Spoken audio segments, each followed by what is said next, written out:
আসসালামু আলাইকুম বন্ধুরা, কেমন আছেন আপনারা সবাই? আশা করি সবাই ভালো আছেন, আমিও ভালো আছি। তো বন্ধুরা, আপনারা হয়তো অনেকেই জানেন যে আমি আমার বাপের বাড়িতে এসেছি বেড়াতে। তো অনেকটা যে একের সুখের বেড়াতে এসেছি তাও না। তারপরও একটু ঘোরাফেরা করে মনটা যাতে একটু ভালো লাগে তাই একটু ঘোরাফেরা করি। তো এই যে ক্ষেতটা দেখছেন, এটা হচ্ছে পুরো আ ধনিয়া ধনেপাতার বা এই জমি এটা। এই জমিটা অনেক বড়, পুরোটা একদম ধনিয়া পাতা দেওয়া। ফুল এসেছে, এটা থেকে ধনিয়া হবে।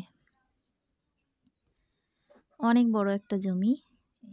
আমাদের এলাকায় এইসব এই যে ধনিয়া, তারপর হচ্ছে পেঁয়াজ, তারপরে হচ্ছে মুসুরির ডাল, খেসারির ডাল, আর কি তিল, কালো জিরা, পেঁয়াজ এসব আর কি আ আমাদের এলাকায় এগুলো হয়। তো আমাদের এলাকায় এইসব আবাদগুলো অনেক হয়। তো এই যে দেখুন অনেক বড় একটা ক্ষেত। তো এরপরে দেখাচ্ছি আরও একটা ক্ষেত। ওই যে এটা হচ্ছে কলই। এই যে কলই শাক আমরা খাই না শহরে কিনে, সেই এই যে এটা হচ্ছে কলই শাক। ফুল এসেছে এটাতে। এখন বিচি ফুল থেকে আর কি বিচি হবে, মানে কলই হবে। এটা হবে আস্তে আস্তে। অনেক বড় একটা ক্ষেত। এখানে কলই পুরোটা দেওয়া। এটা হচ্ছে খেসারির যে ডালটা আমরা খাই, সেই খেসারির ডালটা, যে খেসারির ডালটা দিয়ে যে বড়া খাই আমরা, পেঁয়াজু খাই, এই খেসারির ডাল, এই যে এই গাছটা থেকে সেই খেসারির ডালটা হয় আর কি। তো এভাবে একটু ঘোরাফেরা করলাম, একটু ভিডিও করলাম। তো এরপরে আমার চাচি আমাদেরকে বড়াই পেড়ে দিয়েছে। তো ভাবলাম, আমার বোনকে বললাম যে বড়াইগুলো বেটে একটু ভর্তার মতো বানাও, মাখাও, আমরা খাই। তো ও আবার পাটাতে বড়াইগুলো ছেঁচে তারপরে এখানে যে উম, আমরা ওই জমি থেকে ধনিয়া শাক পাতা তুলে এনেছি কাঁচামরিচ দিয়ে। তো এরপরে আমার বোন মাখালো বড়াইগুলো, আর কাঁচামরিচ আর হচ্ছে ধনিয়া পাতা এটাও বেটে নিল। তো বেটে বড়াইয়ের সাথে মাখাবে। তো এটা মাখাবো, মাখিয়ে আমরা খাবো। এভাবে করে ধনিয়া পাতা, তারপরে শুকনো মরিচও দিতে পারেন। আমি কাঁচামরিচ দিতে বলেছি শুধু, এজন্য কাঁচামরিচ দিয়েছি। খুব ঝাল হলে আবার খেতে পারবো না, এজন্য একটু কম ঝালে, তারপরও অনেকটা ঝাল হবে। তো এই যে বড়াইয়ে আমরা এটাকে মাখিয়ে খাবো। তো এইভাবে আপনারাও মাখিয়ে খেতে পারেন, অনেক ভালো লাগবে। বড়ার সিজন যেহেতু, ভালোই লাগবে খেতে। আমার কাছে তো অনেক ভালো লেগেছে, আশা করি আপনাদেরও অনেক ভালো লাগবে।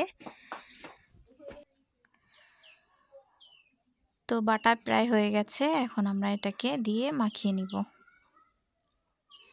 পুরো দেখে মনে হচ্ছে জানি মুখ থেকে পানি পড়ছে, এতটা লোভনীয় খেতে, আর অনেক সুন্দর একটা সেন্ট বের হয়েছে ধনেপাতার। তো এখন এটাকে লবণ দিব, লবণ দিয়ে মাখাবো, কারণ এটা টক বড়াই অনেক। তো টক বড়াই কিন্তু মাখালে একটু ঝাল ঝাল করে মাখালে অনেক ভালো লাগে খেতে। তো এই যে লবণ দিয়ে এখন মাখিয়ে ফেলবে। তো মাখিয়ে ফেলবে, তারপরে আমরা খাওয়া শুরু করব। তো এগুলো কিন্তু বিচি সহই আর কি করেছে, ছেঁচে নিয়েছে।